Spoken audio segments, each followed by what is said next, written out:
Has anybody got any questions, folks? You know, they want to have it in the Animal Protection Act that if, theoretically, if you put a worm on a hook, you can be charged and go to jail, you know?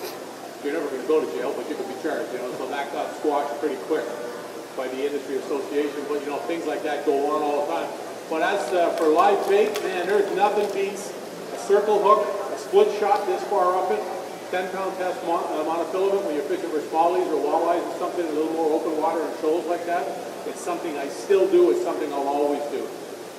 It's a dynamite method. You see a lot of guys now, you know, the drop shot rigs that they use for all the bass fishing and everything now.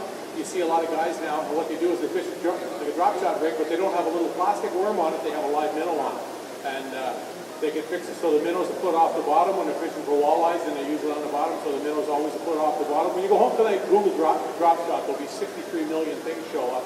But just get the diagram and look at it. It's the hottest thing in fishing in probably a decade since the Senko style bait came in. You were going to say, sir? You got to speak up.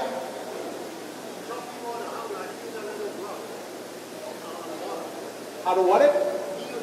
How to feel it? Braided line. You feel everything with braided line. Well, yeah, well, see, I'm a firm believer that you don't really, when you bring a jig back, you don't jack it back like it's the end of the world. I see guys out there pulling and tugging and jerking on the jig. You saw most of the time fishing just little hops and pops along the bottom. And it's, you know, the number of times I've been jigging and been guiding, and I don't fish when I guide, but I tell guys, I take the rod and say, hey, look, do it a little bit slower. Well, my granddad told me to do it like this. I said, well, I'm not your granddad. If you want to catch fish, you're complaining it's been a half hour, you haven't caught fish, you're not going to catch them doing that. And they just start moving it a few inches, a little pop, a little shake, and ooh, there's one. You know, you'll catch a lot more fish doing that. But if you're talking about feel on the bottom and that, you can always add more weight. It's always easier to feel something on the bottom that's heavier. But braided line, when it comes to jigging, and I fought it, because I was from the old school, and I fought that braided line tooth and nail all the way. And once I started to use it, I realized how good it was. You know, it was like anything else. I had to get used to it. I had to learn how to fish with it. And once I did that, man, give me my Power Pro or send me home. I could not imagine doing the things I did fishing with mono that I can do with braid. It just makes everything so much easier. Anyways, that does. Oh, Larry. Crayfish, Jim. Crayfish are by far one of the best live bait. But have you ever had much luck with imitation crayfish? Oh yeah, man. When I used to fish the tournaments, Rocky and I fished together and everything. I bet you we won $200,000 or $300,000 in tournament winnings, where everything was caught on plastic craws. Yeah, plastic craws. We used to use the Gambler ones. There's the Berkeley Power Craw was another one we used to use. There's all these baits out there now that have like a tube tail and they have these little wings and arms and flaps and things that wiggle all over the place. Berkeley, and in fact, they're not my sponsor. I have nothing to do with them. They've got that thing, Chigger Craw. It's dynamite. It has a whole bunch of little tentacles and arms flapping on it. I call them chicken wings and mud flaps. There's just all these little things hanging off them, and it just looks like a crayfish or something. I think you know what it is there. I think it makes a whole bunch of noise. All these little arms wiggling and flapping. Yeah. The smallmouth especially. They love that stuff. They love it. Should be using it more. But you know, a lot of guys go out and fish with those little slammers and 4-inch power worms and things on the drop shot, and there's nothing on them. They're just straight, like the pink one here I was showing you, the zero. They nose hook it on that drop shot, and it's just a little wiggle on it there. It gets going. They move it and let it go. Does nothing. So things don't have to have all these arms and legs. But on certain days it helps, and that's why some days we catch it and some days we don't. And that's why you always hear us tell you that you should be experimenting. You should never stop when you're out there. I was with a buddy of mine one day fishing for muskies, and I caught 3 on the first 20 casts I took in the Rito River. None of them big fish, like 15, 16, 18 pounds. They were all just sort of like clones. And I said to him, oh, I don't believe this. He said, what?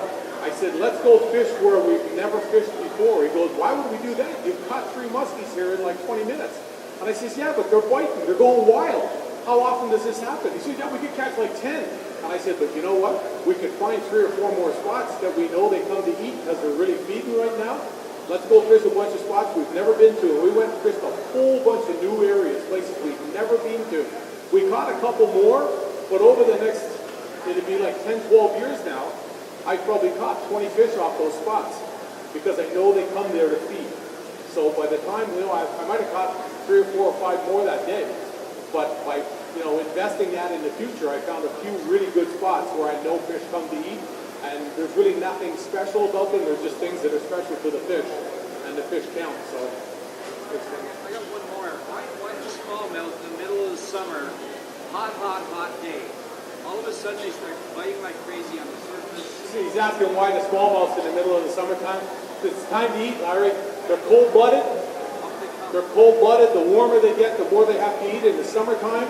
Fish aren't like us. You know, in the summertime it gets hot, you might not feel like eating. Well, a fish is cold-blooded. The warmer the water gets, the more he has to eat. What takes him 96 hours in the wintertime to digest, he'll do that in 6 to 8 hours in the summertime. So it means if they were biting at 6 o'clock this morning, then at 2 o'clock in the afternoon, they should be biting again. Because anything that they ate then has been digested pretty well through them. They should be getting that urge to go out and bang some more crayfish or minnows or whatever they can get their hands on. But I'm sure it's that, and it could be a food source that becomes available on days like that. A lot of times in the heat like that, there's a lot of activity goes on. People don't realize that when the food chain gets going, it takes all those little like little copepods and planktons and things like that. They start to become really active. The small fish come and start to eat them. The bigger fish come to eat the smaller fish, and it goes right down through the food chain and makes the whole thing cycle. That's the reason why it's so hard to catch fish in a cold front, because you don't have as much sun, and the water, well, sometimes you do, but the water's cooled off a bit on the surface, so the plankton isn't growing or doing whatever it does, the action or whatever it does. They're not making baby planktons, so the minnows are inactive, so the big fish are inactive, plus the pressure affects them. But that's why cold fronts are like that, and then all of a sudden you'll see a day or two later, the sun comes out, the water goes back up, and the whole food cycle starts to go again. One thing chasing the other. Just works right from the top to the bottom. Cool. Okay, guys. Oh, go ahead, sir. You touch a bit on topwater baits. Topwater baits? Conditions, type of line. Yeah, topwater baits, everybody thinks that you got to use a topwater bait when it's really calm out there. That's not true at all. You know what you got to do on a windy day if you want to use a topwater bait? You got to use one that's bigger and noisier and use it more aggressively. When I'm fishing on a day that, you get those days where it's like glass calm and it's stinking rotten hot.